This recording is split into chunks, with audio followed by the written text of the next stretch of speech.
Assalamualaikum warahmatullahi wabarakatuh. Halo teman-teman semuanya, kami dari kelompok 5 mata kuliah Psikologi Digital Pendidikan. Di sini kami ingin menampilkan video micro teaching kelompok kami yang berjudul Kepatutan Sosial pada Generasi Natif Digital. Sebelum menampilkan video, kami akan memperkenalkan diri terlebih dahulu. Saya Azahra Resa Sabila dengan NIM A1A222003 dan di sebelah saya ada Ardiansa dengan NIM A1A222022. Saya Puji Putri Rayu dengan NIM A1A222016. Saya M. Arya Rahmat Khalid dengan NIM A1A22017. Selamat menonton, dadah! Halo teman-teman, kembali bersama saya Puji Putri Rahayu dengan NIM A1A222016. Dimana kali ini saya akan membacakan materi tentang pengertian dari kepatutan sosial pada generasi native digital. Nah, sebelum masuk ke materi, teman-teman tahu nggak sih apa itu kepatutan sosial? Nah, kepatutan sosial menurut Collazo, kepatutan sosial adalah kebutuhan seseorang untuk diterima dengan cara merespon sesuai dengan nilai budaya yang tepat dan dapat diterima. Teman-teman pasti tahu dong apa itu generasi native digital. Generasi native digital ialah sebutan untuk orang yang lahir di era digital, alias ketika berkembangnya teknologi seperti komputer dan internet. Generasi milenial dan generasi Z termasuk ke dalam kelompok digital native. Digital native sendiri mampu menggunakan teknologi digital yang bisa mendukung pelaksanaan pendidikan digital. Digital native juga cepat beradaptasi dengan teknologi baru, serta tidak membedakan antara kegiatan belajar dan personal dalam pemanfaatan perangkat digital mereka. Nah, jika digabungkan, kepatutan sosial pada generasi milenial adalah digital native yang cara berpikirnya strategis, inovatif, interpersonal, energik. Generasi ini adalah yang paling terhubung di media sosial dan paling banyak menghuni komunitas online atau kita sebut netizen. Generasi ini pada dasarnya memiliki rasa dan semangat komunal yang tinggi, semangat untuk berkolaborasi, semangat untuk saling berhubungan dan bersilaturahmi.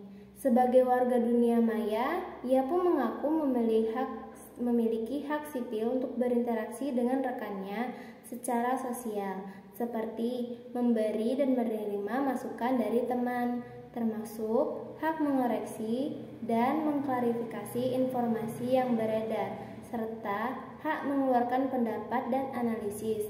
Teman, ternyata digital native ini ada sisi positif dan sisi negatifnya. Dari sisi positifnya, tidak ada hambatan mengakses konten pendidikan digital mereka dari rumah dan dengan perangkat pribadi. Sedangkan dari sisi negatifnya, kebiasaan mengakses perangkat digital mereka pada saat kegiatan belajar beresiko mengganggu proses belajar mengajar. Contoh, ya seperti beredarnya berita hoaks atau berita bohong di masyarakat melalui berbagai media, terutama media sosial. Kemudian, mereka pasti merespon sesuai dengan apa yang mereka baca dan lihat tanpa mengetahui keaslian berita tersebut. Kemudian, ketika anak-anak bermain game di handphone, mereka jadi lebih emosional serta lalai dalam mengerjakan tugas dan belajar. Saran saya sendiri ialah pengajar atau pendidik sebaiknya memahami karakter anak-anak digital native dan mampu mengoptimalkan kelebihan mereka dalam kegiatan belajar mengajar. Sekian dari saya, terima kasih. Marilah masuk ke materi berikutnya. See you, bye-bye. Baik, saya M. Arya Rahmat Khalid dengan NIM A1A22017 akan menjelaskan tentang karakteristik dan generasi natif digital. Generasi natif digital adalah mereka yang lahir dan tumbuh dewasa pada era digital, yaitu sekitar tahun 1990-an hingga awal 2000-an. Karakteristik kepatutan sosial pada generasi ini dapat dibedakan sebagai berikut. Yang pertama, ketergantungan pada teknologi. Generasi natif digital cenderung sangat tergantung pada teknologi, seperti gadget dan internet. Hal ini dapat mempengaruhi kemampuan mereka dalam berinteraksi secara langsung dengan orang lain di dunia nyata. Yang kedua, komunikasi singkat dan instan. Karena biasa menggunakan media sosial dan aplikasi pesan instan, generasi ini cenderung lebih memilih untuk berkomunikasi secara singkat dan instan. Hal ini dapat mempengaruhi kemampuan mereka dalam berkomunikasi dengan baik dan efektif dalam situasi yang membutuhkan penjelasan yang lebih detail. Dan yang ketiga ada multitasking. Generasi natif digital cenderung lebih terbiasa dengan multitasking. Mereka mampu melakukan beberapa hal sekaligus seperti menonton video di internet, mengirim pesan singkat atau email. Dan yang keempat, dalam menghasilkan konten digital, karena tumbuh di era digital, generasi ini memiliki kemampuan kreativitas yang tinggi dalam menghasilkan konten digital. Mereka dapat mudah membuat dan mengedit video dan foto menggunakan berbagai aplikasi dan perangkat lunak yang tersedia. Yang kelima, ada penghargaan terhadap kebebasan dan kesetaraan. Generasi natif digital ini cenderung sangat menghargai kebebasan dan kesetaraan. Mereka lebih terbuka dan toleran terhadap perbedaan seperti agama, ras, dan orientasi seksual. Dan yang keenam, ada rasa ingin tahu yang tinggi. Generasi natif digital ini cenderung sangat ingin tahu dan selalu mencari informasi baru. Mereka sangat terbiasa dengan pencarian informasi di internet dan menggunakan teknologi untuk memperluas pengetahuan mereka. Dan yang ketujuh, keterampilan teknologi yang baik. Generasi natif digital ini memiliki keterampilan teknologi yang baik karena tumbuh dalam lingkungan yang sangat tergantung pada teknologi. Hal ini dapat memberikan keuntungan dalam hal mempelajari dan menggunakan teknologi baru yang terus berkembang. Mungkin itu saja yang dapat saya jelaskan. Terima kasih. Misi Kak, kakak lagi sibuk gak Kak? Oh, enggak, ada apa ya? Mohon maaf Kak, kami dari Prodi Pendidikan Sejarah mendapatkan tugas dari mata kuliah psikologi digital yang mana kami mengharuskan untuk mewawancarai. Di sini saya izin kepada kakak untuk mewawancarai kakak ketika kakak tidak sibuk. Oh iya, boleh. Di mana wawancaranya? Di dalam aja Kak. Oh, di dalam. Aja.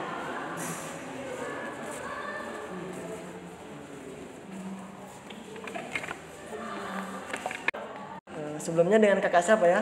Dengan Elsa Zalfa dari Prodi Pendidikan Sejarah. Oke, baik Kak, sebagaimana yang telah saya jelaskan tadi di luar, yaitu saya di sini mendapatkan tugas dari mata kuliah psikologi digital, yaitu tentang kepatutan sosial pada generasi natif digital. Di sini saya akan mencari kakak dengan pertanyaan-pertanyaan yang akan saya sampaikan pada kakak. Bagaimana Kak? Apakah siap? Iya, boleh. Oke, kita akan lanjut ke pertanyaan yang pertama, yaitu pertanyaannya itu apa sih dampak positif dari kepatutan sosial terhadap generasi natif digital yang kakak rasakan sebagai generasi pada saat ini? Dampak positif yang saya rasakan yang pertama itu tentunya kemudahan dalam mendapatkan informasi. Kemudian kita juga mempunyai kemudahan, misalnya kita ingin mencari suatu sumber referensi, kita tidak perlu lagi repot-repot ke perpustakaan, mencari buku untuk mencari referensi, tapi kita bisa menggunakan handphone. Dan itu sangat memudahkan kita, apalagi untuk kita mahasiswa saat ini. Berarti menurut kakak itu ada baiknya juga ya? Iya, tentunya masih ada. Oke Kak, baiklah saya akan menanyakan kembali, yaitu tadi kan kita membahas tentang dampak positifnya.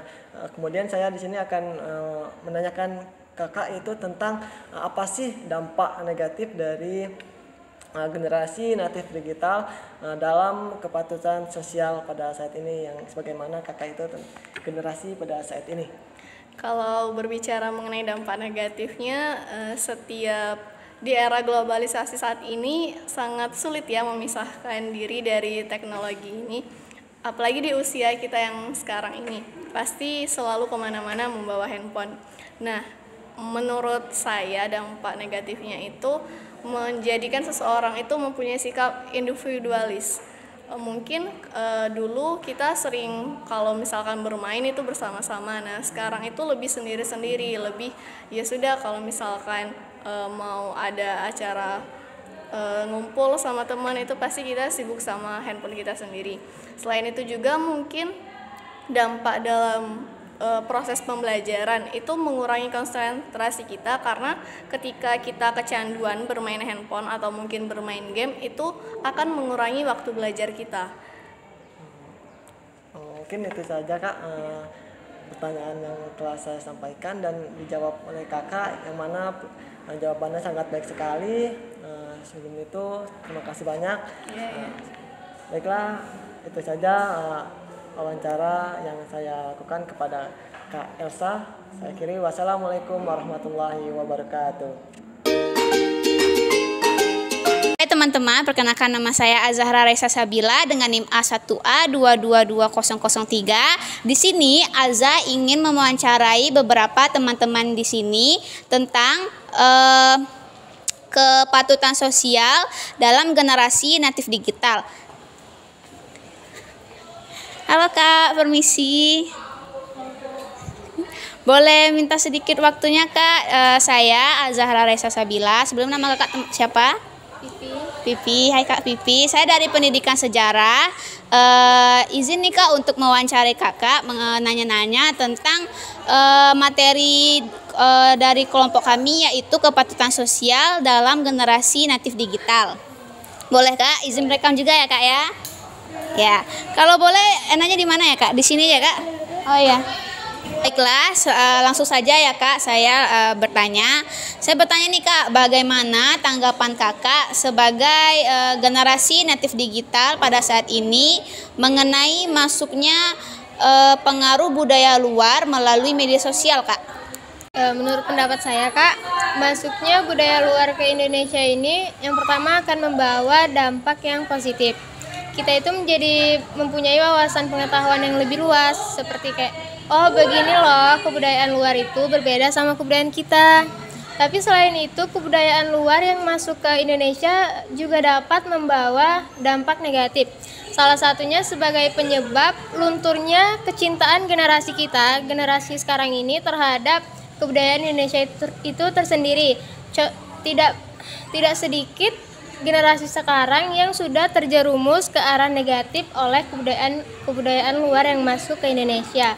Contohnya seperti generasi sekarang ini banyak yang meniru kebudayaan barat, dimulai dari gaya pakaiannya yang... Jadi seperti itu ya Kak ya, menurut Kakak bagaimana dampak positif dan negatif dari masuknya pengaruh budaya luar melalui media sosial? Luar biasa sekali, terima kasih ya Kak ya. Dan kalau boleh saya izin bertanya sekali lagi ya Kak ya kepada Kakak, yaitu cara Kakak menghadapi pengaruh masuknya budaya luar ini dari media sosial saat ini Kak, bagaimana? Menurut saya, cara yang baik untuk menyikapi masuknya kebudayaan luar ke Indonesia ini, ambil yang baiknya saja. Jika itu buruk, kita tinggalkan, kita tidak usah mencontoh. Kita juga dapat memilih dan menyaring kebudayaan luar yang masuk ke Indonesia. Jika kebudayaan itu sesuai dengan nilai dan norma-norma di Indonesia, maka kebudayaan itu cocok diterapkan. Oh, jadi seperti itu ya Kak ya. Sangat menarik sekali pembahasan kita pada saat ini teman-teman. Jadi itulah sekian wawancara dari saya dan Kak Pipi pada pagi hari ini. Semoga dari wawancara ini pengetahuan ini bermanfaat bagi kita semua. Saya akhiri, assalamualaikum warahmatullahi wabarakatuh. Terima kasih. Baiklah, sekian dari video micro teaching kelompok kami. Semoga bermanfaat bagi kita semua. Terima kasih telah menonton teman-teman semuanya. Kami akhiri, wassalamualaikum warahmatullahi wabarakatuh. Sampai jumpa di lain waktu.